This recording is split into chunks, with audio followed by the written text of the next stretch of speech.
Hi dear friends, സുഖമല്ലേ എല്ലാവർക്കും? അപ്പം ഇന്ന് ഞാൻ ചെറിയൊരു ഫ്രൈഡേ വ്ളോഗാണ് നിങ്ങളായിട്ട് ഷെയർ ചെയ്യുന്നത്. നാട്ടിൽ പോയി വന്നിട്ട് ആദ്യത്തെ വ്ളോഗാണിത്. അപ്പോൾ ഫ്രൈഡേയിൽ വീട്ടിലുണ്ടായ കുറച്ച് വിശേഷങ്ങൾ. അപ്പോൾ ഇതിൽ റെസിപ്പീസൊന്നും ഞാൻ ഷെയർ ചെയ്യുന്നില്ല, കുറച്ച് ടിപ്സൊക്കെയാണ് ഷെയർ ചെയ്യുന്നത്. പിന്നെ ഈവനിങ് നമ്മൾ പുറത്ത് പോയിട്ടുള്ള കുറച്ച് വിശേഷങ്ങൾ കൂടി. അപ്പോൾ ആദ്യം തന്നെ നിങ്ങളോട് റിക്വസ്റ്റ് ചെയ്യുന്ന ഇന്നത്തെയും പോലെ നിങ്ങൾ എൻ്റെ ചാനൽ സബ്സ്ക്രൈബ് ചെയ്തിട്ടില്ലെങ്കിൽ ഒന്ന് സബ്സ്ക്രൈബ് ചെയ്ത് സപ്പോർട്ട് ചെയ്യണേ. അപ്പോൾ വീഡിയോയിലേക്ക് പോകാം.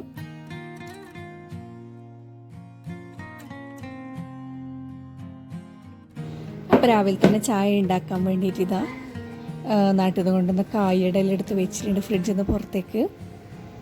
അപ്പോൾ നമ്മളിവിടെ യൂസ് ചെയ്യുന്നത് ബലദിന എന്ന് പറഞ്ഞ ഖത്തറിൽ തന്നെ പ്രൊഡക്ഷനുള്ള പാലാണ്. അപ്പോൾ ചായ ഉണ്ടാക്കാൻ വേണ്ടി ഞാൻ ഒരു ഗ്ലാസ് പാലിന് ഒരു ഗ്ലാസ് അതിൽ വെള്ളം ചേർക്കും. അപ്പോൾ നല്ല കട്ടിയുള്ള പാലായതുകൊണ്ട് തന്നെ നല്ല സ്ട്രോങ് ടീ ഉണ്ടാക്കാൻ അത്രയും മതിയാവും.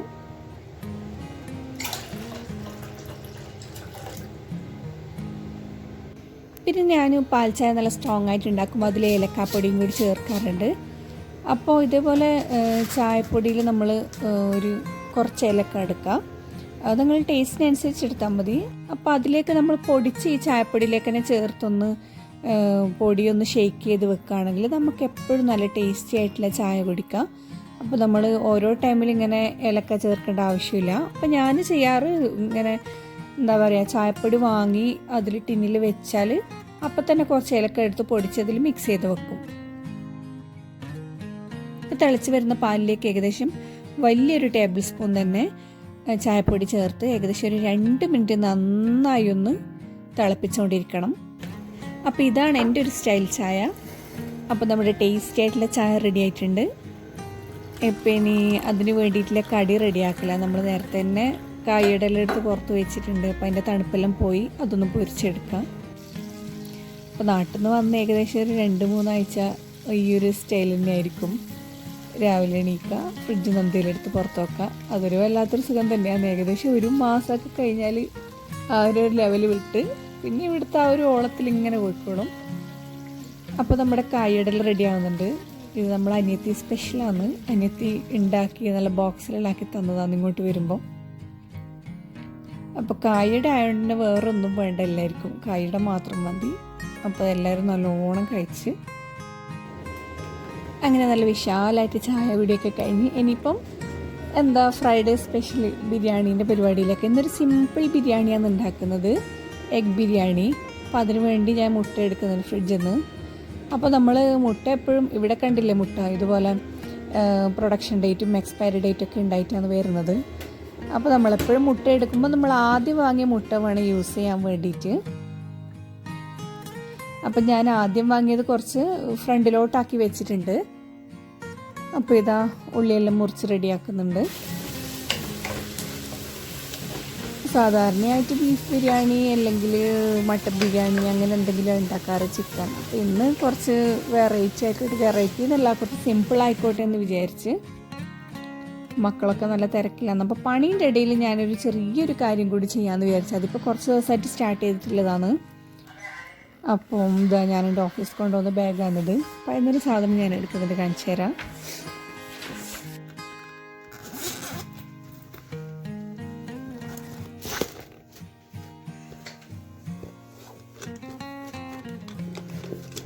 ഇതിപ്പോൾ തണുപ്പായതിനു ശേഷം കുറച്ച് നാളെ എൻ്റെ ബാഗിൽ സ്ഥിരമുള്ളതാണ്, വേറൊന്നുമല്ല, നമ്മുടെ സ്വന്തം വെളിച്ചെണ്ണ. അപ്പോൾ നാട്ടിൽ നിന്ന് ഞാൻ കൊണ്ടുവന്നൊരു വീഡിയോ ഒക്കെ കാണിച്ചിട്ടുണ്ടായിരുന്നു. അപ്പോൾ ഇതാ പ്യുവറായിട്ടുള്ള വെളിച്ചെണ്ണ ഇതേപോലെ ചെറിയൊരു കുപ്പിയിലാക്കിയിട്ട് ഞാൻ എടുത്തിട്ടുണ്ട്. അപ്പോൾ തണുപ്പായത് കാരണം നന്നായി ഒന്ന് ഡ്രൈ ആയിട്ടുണ്ട്.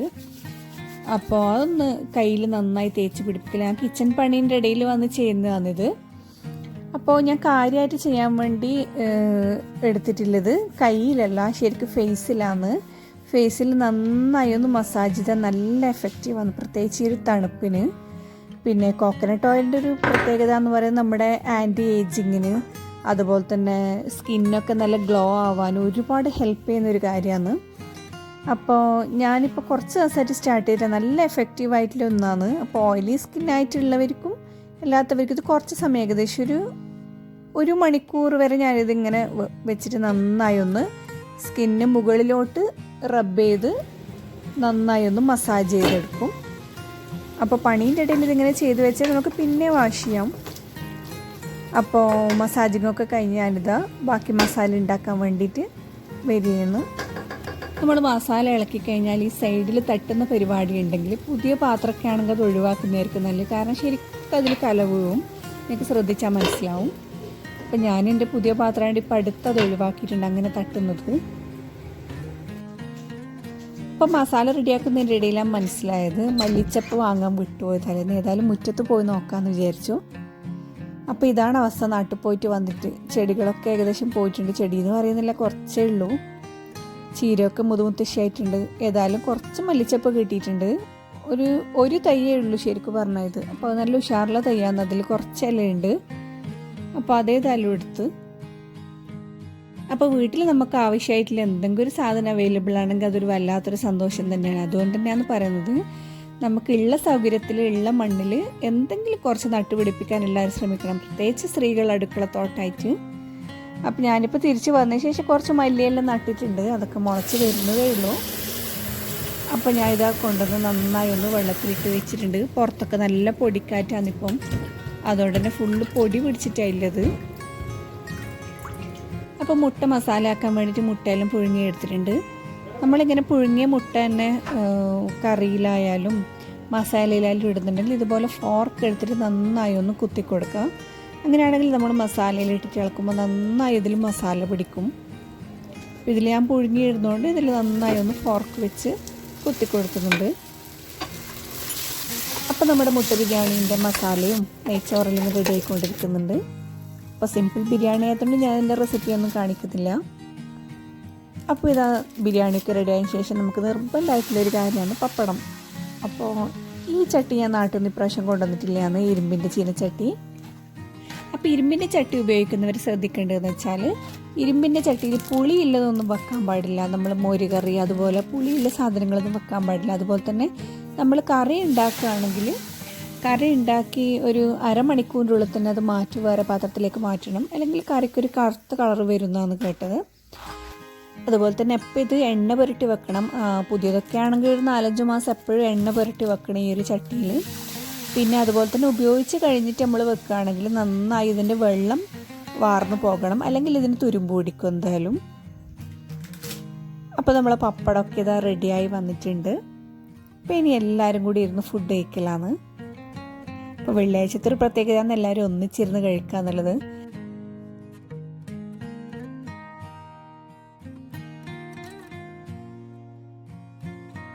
അപ്പോൾ ഈ ഒരു വെള്ളിയാഴ്ച എന്ന് പറയുന്നത് എനിക്ക് കുറച്ചധികം തന്നെ ക്ലീനിങ് പണിയുള്ളതാണ്. ക്ലീനിങ് എന്ന് പറഞ്ഞാൽ നോർമൽ അല്ല, കുറച്ച് ഡീപ്പ് ക്ലീനിങ് തന്നെ.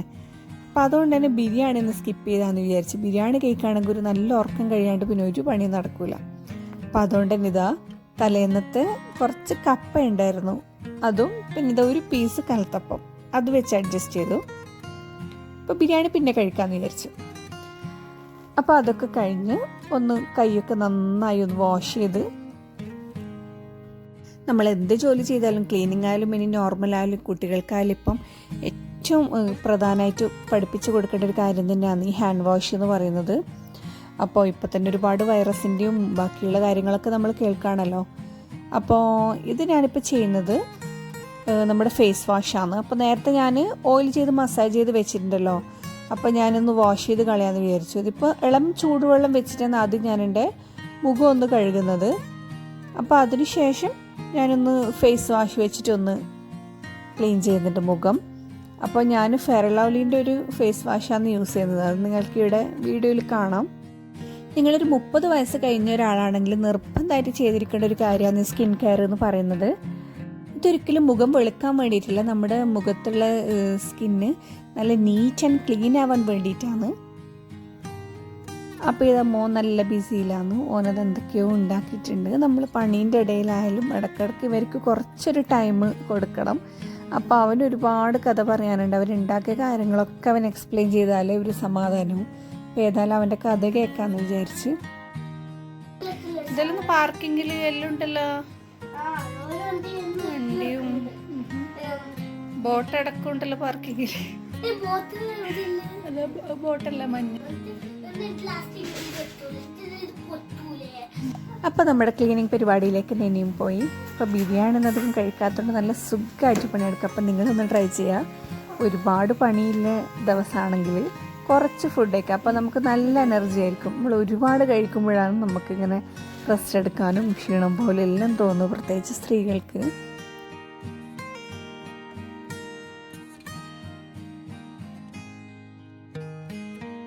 അപ്പോൾ കിച്ചൺ ക്ലീനിങ്ങിലാണ്. കിച്ചൺ എപ്പോഴും ഞാൻ മോപ്പോണ്ട് ക്ലീൻ ചെയ്യാറില്ല. ഒരു കോട്ടൺ തുണി വെച്ച് ഇങ്ങനെ കൈ കൊണ്ട് തന്നെ നന്നായി തുടച്ചെടുക്കും, എന്നാലൊരു തൃപ്തിയാവുള്ളൂ.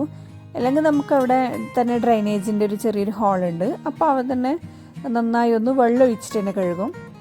അപ്പോൾ ഇനിയുള്ള പരിപാടി എന്ന് പറയുന്നത് ആ മക്കളെ ബാഗ് ക്ലീൻ ചെയ്യലാണ്.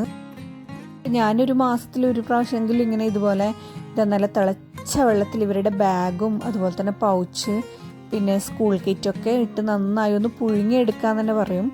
അപ്പോൾ ഇതേപോലെ 2-3 പ്രാവശ്യം നല്ല തിളച്ച വെള്ളത്തിലിട്ട് നന്നായി ഒന്ന് കുത്തി കഴുകി എടുത്താൽ തന്നെ ഓൾമോസ്റ്റ് എല്ലാ ചളിയും പോകും. കണ്ടില്ലേ, നല്ല ചളിയുണ്ട്. പ്രത്യേകിച്ച് ഈ ഡാർക്ക് കളർ ബാഗൊക്കെ ആണെങ്കിൽ നമുക്ക് ഒരിക്കലും മനസ്സിലാവില്ല, ബ്ലാക്ക് കളറൊക്കെ ആണെങ്കിൽ.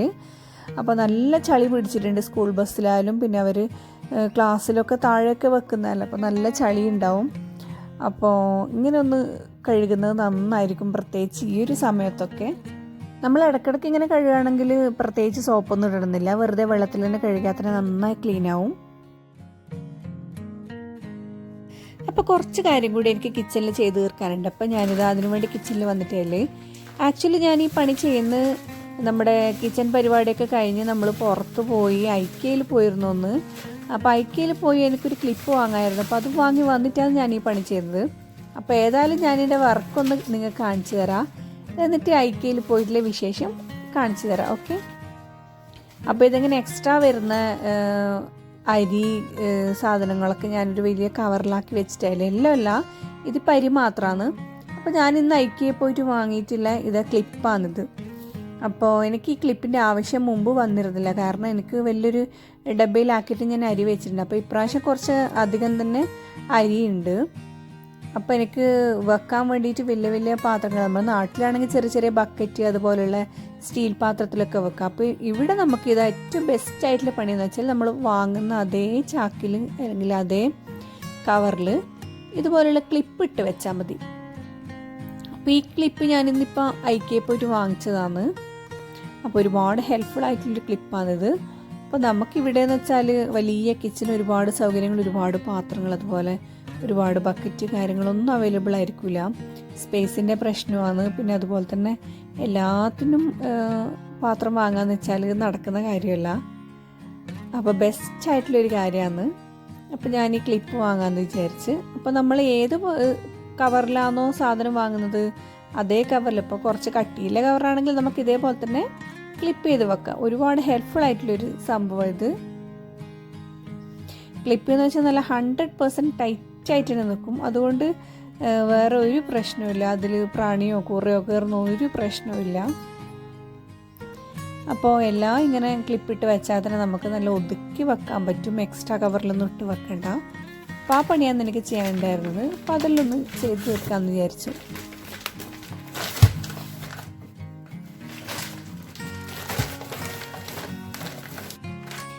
പിന്നെ കുറച്ച് കുഞ്ഞ് ക്ലിപ്പിട്ട് വെക്കേണ്ട കുറച്ച് കാര്യങ്ങളുണ്ടായിരുന്നു. അപ്പോൾ ഇതുപോലെ തന്നെ നമ്മൾ പൊട്ടിച്ച് വെച്ച മിക്സ്ചറിൻ്റെ കവറായാലും അതുപോലെ തന്നെ ഡേറ്റ്സ്, അതുപോലെ തന്നെ വേറെ വല്ല ചിപ്സ്, അതൊക്കെ നമ്മൾ പൊട്ടിച്ച് വെക്കുകയാണെങ്കിൽ ഓരോന്നിനും ഓരോ ഡബ്ബ അല്ലെങ്കിൽ ഓരോ പാത്രം സെപ്പറേറ്റ് കരുതേണ്ടി വരും. അപ്പോൾ നല്ല കംഫർട്ടബിൾ ആയിട്ടുള്ള കവർ തന്നെയാണെങ്കിൽ ഇതിൽ തന്നെ നമുക്ക് ക്ലിപ്പ് ചെയ്തിട്ട് വെക്കാം. അപ്പോൾ ഇതുപോലെ തന്നെ വലിയ ക്ലിപ്പും ചെറിയ ക്ലിപ്പും എല്ലാം അവൈലബിൾ ആണ്. അപ്പോൾ ഇതൊന്ന് ഒതുക്കി വെച്ചാൽ തന്നെ പകുതി സമാധാനം, ഒരുപാട് സ്പേസ് നമുക്ക് കിട്ടും. അപ്പോൾ ജോലിയൊക്കെ കഴിഞ്ഞ് റെസ്റ്റൊക്കെ കഴിഞ്ഞ് റിലാക്സായി ഇതാ വൈകുന്നേരം നമ്മൾ പുറത്തേക്ക് പോയെന്ന്. അപ്പോൾ നാട്ടിൽ നിന്ന് വന്നതിന് ശേഷം ആദ്യമായിട്ട് പുറത്ത് പോയെന്ന്. അപ്പോൾ വന്ന ഉടനെ ചെറിയൊരു മടിയായിരുന്നു, പിന്നെ നല്ല തണുപ്പുമായിരുന്നു. പിന്നെ ക്ലൈമറ്റിൻ്റെ പ്രോബ്ലം കാരണം പിള്ളേർക്ക് എക്സാമൊക്കെയാണ്. അപ്പോൾ മക്കൾക്ക് ജലദോഷമൊന്നും വരണമല്ലോ എന്ന് വിചാരിച്ച് പുറത്ത് പോകാൻ ചെറിയൊരു മടിയാണ്. അപ്പോൾ ഇന്നും അവർ കുറച്ച് ബോറായിട്ടുണ്ട്. അപ്പോൾ ഇന്ന് ഏതായാലും പുറത്ത് പോകാമെന്ന് വിചാരിച്ചു. പിന്നെ ഞാൻ പറഞ്ഞിരുന്നല്ലോ ഐക്കിയയിൽ തന്നെ പോകാമെന്ന് വിചാരിച്ചു. എനിക്കൊരു ചെറിയ ക്ലിപ്പ് വാങ്ങാനുണ്ടായിരുന്നു, ഈ പാക്കറ്റ്സൊക്കെ ഇടുന്ന നേരത്തെ കണ്ടേ. അപ്പോൾ അപ്പോൾ ഐക്യയിലെ വിശേഷം കാണാം. ഐക്യയിൽ ഇതാ ഒരുപാട് ഓഫേഴ്സും കാര്യങ്ങളൊക്കെ ഉണ്ട്. പുതിയ ഒരുപാട് സാധനങ്ങൾ നമ്മൾ ഇതിന് മുമ്പേ കാണിച്ചിട്ടുണ്ട് വീഡിയോയിൽ 1-2 പ്രാവശ്യം ഐക്യയിലെ പ്രോഡക്റ്റ്സൊക്കെ. പക്ഷേ ഇപ്രാവശ്യം നമ്മൾ കണ്ടത് എൻ്റെ ഡിഫറെൻ്റ്ലി ഒരുപാട് പുതിയ പ്രോഡക്റ്റ്സ് വന്നിട്ടുണ്ട്. അപ്പോൾ ഏതായാലും നിങ്ങളായിട്ട് ഷെയർ ചെയ്യാമെന്ന് വിചാരിച്ചു. അപ്പോൾ സാധനങ്ങൾ കണ്ടിരിക്കാൻ ഇഷ്ടപ്പെട്ടവരല്ലേ നിങ്ങൾ എന്നെ പോലെ. അപ്പോൾ ഏതായാലും ഐക്യയിലെ അടിപൊളി പ്രോഡക്റ്റ്സൊക്കെ ഒന്ന് കണ്ടു നോക്കാം കേട്ടോ. അപ്പോൾ ഇന്നത്തെ ഈ വീഡിയോ നിങ്ങൾക്ക് ഇഷ്ടപ്പെട്ടെന്ന് വിചാരിക്കുന്നു. ഇഷ്ടപ്പെട്ടെങ്കിൽ ഒന്ന് ലൈക്ക് ചെയ്യണേ. പിന്നെ നിങ്ങളുടെ ഫ്രണ്ട്സായിട്ടെല്ലാം ഒന്ന് ഷെയർ ചെയ്യാം. പിന്നെ അപ്പോൾ പുതിയൊരു വീഡിയോ ആയിട്ട് വീണ്ടും കാണാം. അതുവരെ ടേക്ക് കെയർ, ബൈ. ഏതായാലും നിങ്ങൾ ഐക്യയിലെ കുറച്ച് വിശേഷം കാഴ്ചകളൊക്കെ കണ്ടിരിക്കുക. ഓക്കെ.